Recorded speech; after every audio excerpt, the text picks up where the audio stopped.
જય કિસાન મિત્રો, હું વારંવાર કહેતો હોઉં છું કે સરકારની સિસ્ટમો છે એ મારા ખેડૂતોને મરવા માટે મજબૂર કરે છે.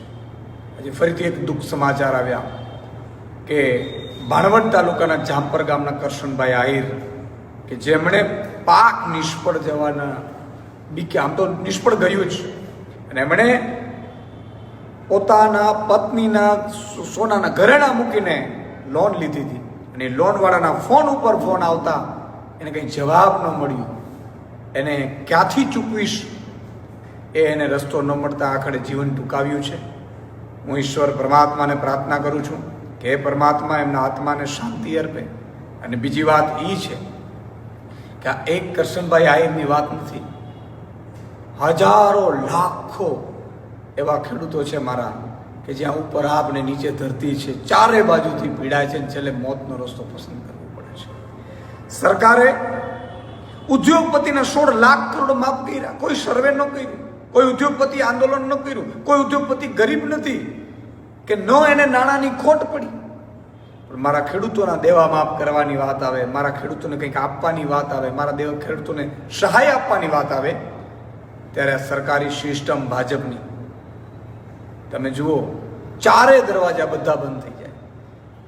આજે કરશનભાઈ આહિરે જીવન નથી ટૂંકાવ્યું, આપણા ખેડૂતોની આશાએ જીવન ટૂંકાવ્યું છે. અને એવા કેટલાય કરશનભાઈઓ જે રાહ જોઈને બેઠા છે. પણ હું કહેવા માંગુ છું કરશનભાઈ આહિર જેવા તમામ ખેડૂતોને, ગુજરાતના તમામ ખેડૂતોને, કોઈ આવું પગલું ન ભરો.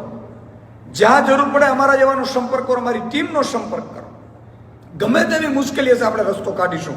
ભલે આજે કદાચ સરકાર આપણી નથી, પણ જીવન ટૂંકાવવાનો રસ્તો એ ક્યારેય સ્વીકાર્ય નથી.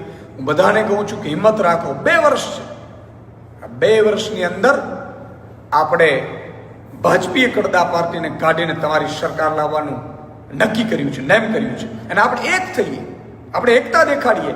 જીવન ટૂંકાવાથી નહીં, આપણે એક થઈને વધુ મજબૂત થઈ અને આપણે ખેડૂતની સરકાર બનાવીએ, તો જેથી કરીને લાખો ખેડૂતો બધા જીવન ટૂંકાવતા અટકી જાય. આપણે એ રસ્તો અપનાવવાનો છે. બધા એક થાય એવી મારી વિનંતી છે.